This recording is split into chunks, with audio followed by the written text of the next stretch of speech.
नमस्कार दोस्तों, स्वागत है आपका बीएमजे एकेडमी में। दोस्तों, इस वीडियो में हम संविधान के महत्वपूर्ण अनुच्छेदों के बारे में पढ़ेंगे। भारतीय संविधान के वैसे महत्वपूर्ण अनुच्छेद जो परीक्षाओं में बार बार पूछे जाते हैं, उन्हें इस वीडियो में शामिल किया गया है। तो आइए दोस्तों, बिना देर किए शुरू करते हैं। भारतीय संविधान के प्रमुख अनुच्छेद। अनुच्छेद 1, इसमें भारत राज्यों का एक संघ है। संघ का नाम और राज्य क्षेत्र का वर्णन किया गया है। आर्टिकल 2, अनुच्छेद 2 में राज्यों के संघ में प्रवेश, निर्माण और स्थापना ये बाहरी सीमा क्षेत्र से जुड़ने वाले राज्यों के लिए है। जैसे भारत का जो पड़ोसी देश है, जैसे बांग्लादेश हो गया, पाकिस्तान हो गया, अगर उन क्षेत्रों से अगर कोई नया राज्य भारत में शामिल होता है तो अनुच्छेद 2 में परिवर्तन किया जाएगा। अनुच्छेद 3, नए राज्यों का नाम और वर्तमान राज्यों और पुराने राज्यों के क्षेत्रफल, सीमा और नाम में परिवर्तन। भारत में अभी जो वर्तमान में जो राज्य हैं, अगर उसकी सीमा में परिवर्तन होता है, उसके अगर नाम में परिवर्तन होता है और अगर उसके कुछ क्षेत्र उसके पड़ोसी राज्य को अगर हस्तांतरित अगर किए जाते हैं तो फिर वैसी स्थिति में अनुच्छेद 3 में परिवर्तन किया जाएगा और उसका उल्लेख भी अनुच्छेद 3 में किया जाएगा। अनुच्छेद 4, इसमें पहली और चौथी अनुसूची के संशोधन तथा अनुच्छेद 2 और 3 के अंतर्गत बनाई गई विधियों का उल्लेख किया गया है। अनुच्छेद 5 से 11 में नागरिकता का वर्णन किया गया है, जो कि भारतीय संविधान के भाग 2 में है।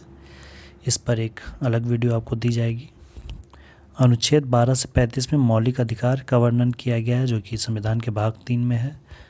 इस पर भी आपको एक अलग वीडियो दी जाएगी, जिसमें इसके प्रत्येक आर्टिकल पे विस्तृत चर्चा की जाएगी। अनुच्छेद 36 से 51, इसमें राज्य के नीति निर्देशक तत्वों का उल्लेख किया गया है। इसके भी प्रत्येक अनुच्छेदों का वर्णन आपको एक अलग वीडियो में दिया जाएगा। अनुच्छेद 51 का, इसमें मौलिक कर्तव्य का उल्लेख किया गया है। इसे 42वें संविधान संशोधन 1976 में जोड़ा गया था। अनुच्छेद 52 में आर्टिकल 52, इसमें भारत के राष्ट्रपति का पद के बारे में वर्णन किया गया है। अनुच्छेद 53 में संघ की कार्यपालिका, राष्ट्रपति की शक्ति एवं कार्य का वर्णन किया गया। अनुच्छेद 54 में राष्ट्रपति का निर्वाचन। अनुच्छेद 55 में राष्ट्रपति के निर्वाचन की रीति। अनुच्छेद 61 में राष्ट्रपति पर महाभियोग। अनुच्छेद 63 भारत का उपराष्ट्रपति। अनुच्छेद 64 में उपराष्ट्रपति का राज्यसभा का सभापति होना। उपराष्ट्रपति राज्यसभा के सभापति होते हैं। अनुच्छेद 65 में राष्ट्रपति की अनुपस्थिति में उपराष्ट्रपति कार्य करेगा। ये अनुच्छेद 65 में दिया गया। अनुच्छेद 66 में उपराष्ट्रपति का निर्वाचन के बारे में बताया गया है। अनुच्छेद 72 में राष्ट्रपति की क्षमादान की शक्ति के बारे में अनुच्छेद 72 में दिया गया। अनुच्छेद 74 में राष्ट्रपति की सहायता के लिए एक मंत्रिपरिषद होगी, इसकी व्याख्या की गई है। और अनुच्छेद 75 में उस मंत्रिपरिषद का जो प्रधान होगा वह प्रधानमंत्री होगा, इसकी व्याख्या की गई है, जिसकी नियुक्ति राष्ट्रपति द्वारा की जाएगी। और मंत्रिपरिषद की नियुक्ति प्रधानमंत्री के सलाह पर राष्ट्रपति द्वारा की जाती है। अनुच्छेद 76 में भारत का महान्यायवादी अटॉर्नी जनरल।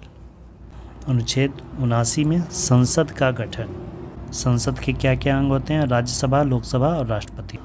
अनुच्छेद 80 में राज्यसभा की संरचना, जो उच्च सदन है। और अनुच्छेद 81 में लोकसभा की संरचना, जो कि निम्न सदन है। अनुच्छेद 85 में संसद के सत्र, सत्रावसान और विघटन का उल्लेख किया गया है। अनुच्छेद 89 में राज्यसभा का सभापति और उपसभापति। राज्यसभा के सभापति कौन होते हैं? उपराष्ट्रपति। अनुच्छेद 93 में लोकसभा के अध्यक्ष और उपाध्यक्ष का वर्णन किया गया है। अनुच्छेद 100 में सदन में मतदान और गणपूर्ति के बारे में व्याख्या की गई है। गणपूर्ति 1/10 होता है, कुल सदस्य संख्या का 1/10। अनुच्छेद 105 में संसदीय विशेषाधिकार के बारे में उल्लेख किया गया है। अनुच्छेद 108 में संयुक्त अधिवेशन, लोकसभा और राज्यसभा के संयुक्त अधिवेशन की चर्चा की गई है। संयुक्त अधिवेशन राष्ट्रपति बुलाता है और इसकी अध्यक्षता लोकसभा अध्यक्ष करते हैं। अनुच्छेद 110 में धन विधेयक की परिभाषा दी गई है। अनुच्छेद 111 में वीटो पावर दिया गया है विधेयक पर राष्ट्रपति की अनुमति। 112 में बजट के बारे में बताया गया है। बजट क्या होता है? वार्षिक वित्तीय विवरण। अनुच्छेद 116 में लेखा अनुदान बजट के अलावे बिल। अनुच्छेद 117 में वित्त विधेयक की व्याख्या की गई है। अनुच्छेद 120 में संसद में प्रयोग की जाने वाली भाषा। अनुच्छेद 123 में अध्यादेश पारित करने की राष्ट्रपति की शक्ति। राष्ट्रपति अध्यादेश पारित करते हैं किस अनुच्छेद के तहत? अनुच्छेद 123 के तहत। अनुच्छेद 124 में एससी का गठन, सुप्रीम कोर्ट का गठन, न्यायाधीशों की नियुक्ति राष्ट्रपति द्वारा की जाती है। अनुच्छेद 129 में सुप्रीम कोर्ट का अभिलेख न्यायालय होना। अनुच्छेद 131 में सुप्रीम कोर्ट की आरंभिक अधिकारिता। अनुच्छेद 136 में अपील के लिए उच्चतम न्यायालय की विशेष इजाज़त। अनुच्छेद 137 में न्यायिक पुनर्विलोकन की व्याख्या की गई है। अनुच्छेद 143 में राष्ट्रपति को सलाह परामर्श की शक्ति। अनुच्छेद 148 में भारत का नियंत्रक महालेखा परीक्षक कैग। अनुच्छेद 152 में राज्यपाल का पद और परिभाषा दिया गया। अनुच्छेद 153 में राज्यों के लिए राज्यपाल। अनुच्छेद 154 में राज्यपाल की कार्यपालिका शक्ति का वर्णन है।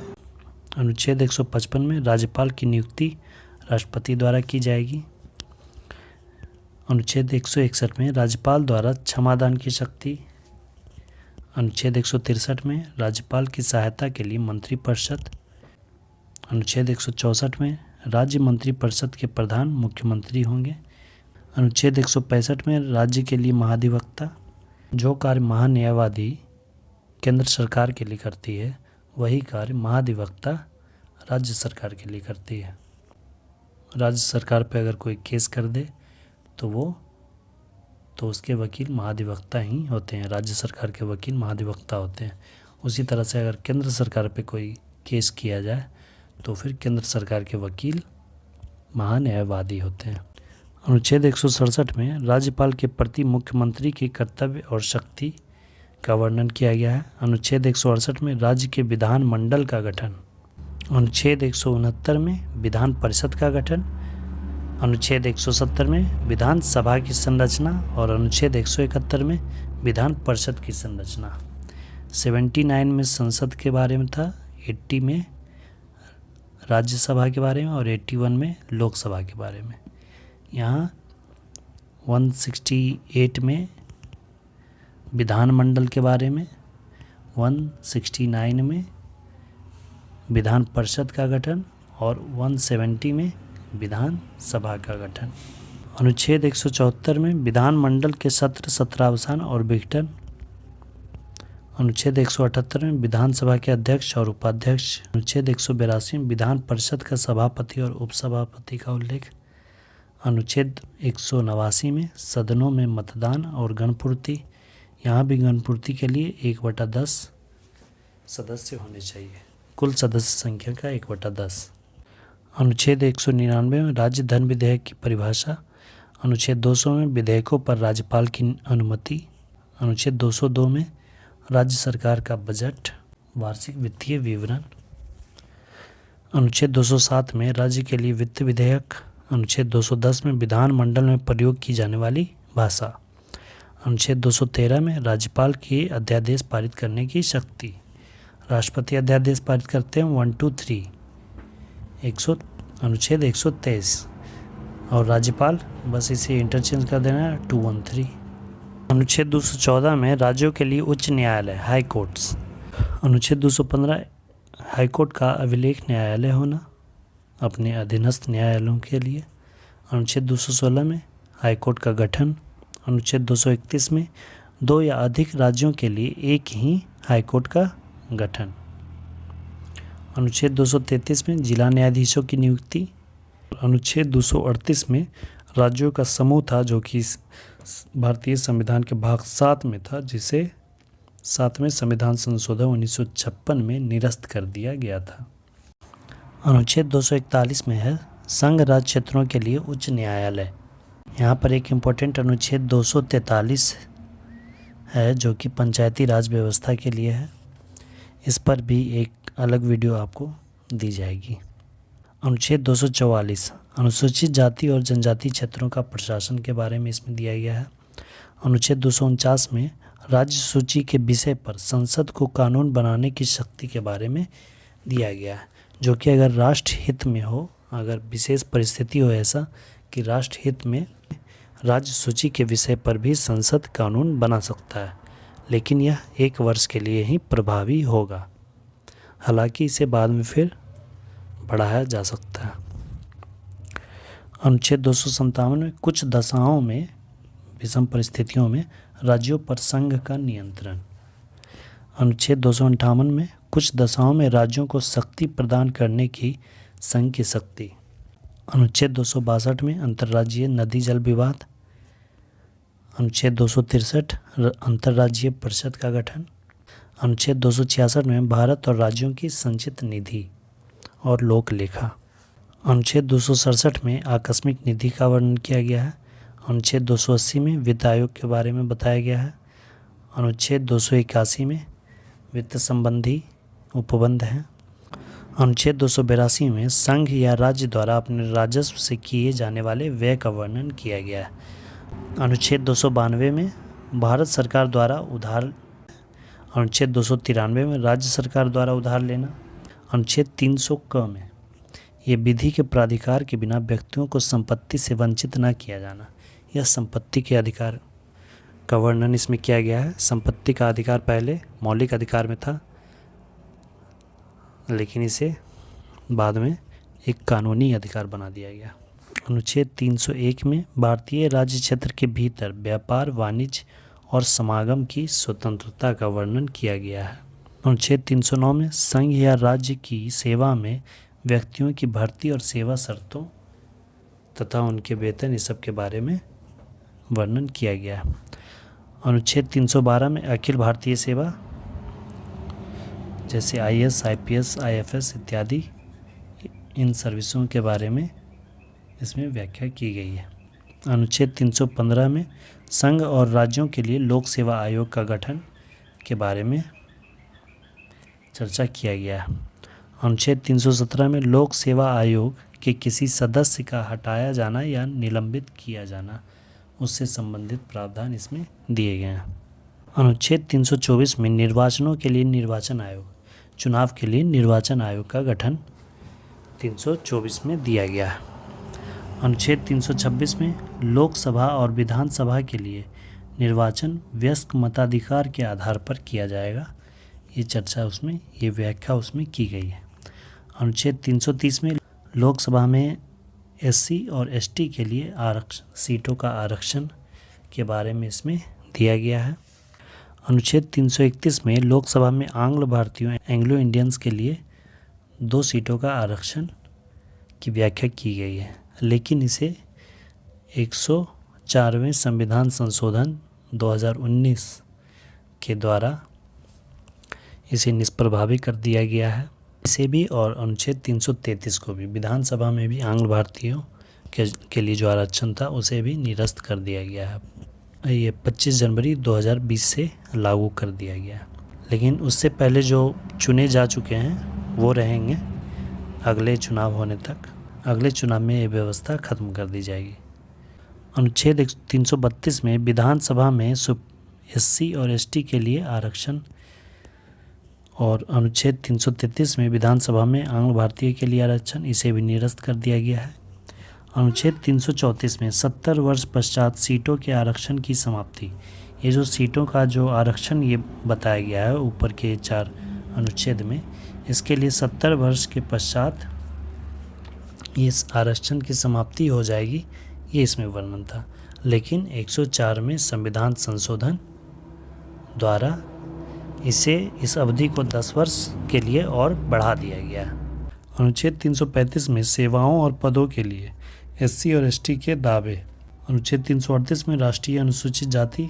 338 क में राष्ट्रीय अनुसूचित जनजाति आयोग और अनुच्छेद 338 ख में राष्ट्रीय पिछड़ा वर्ग आयोग का उल्लेख किया गया।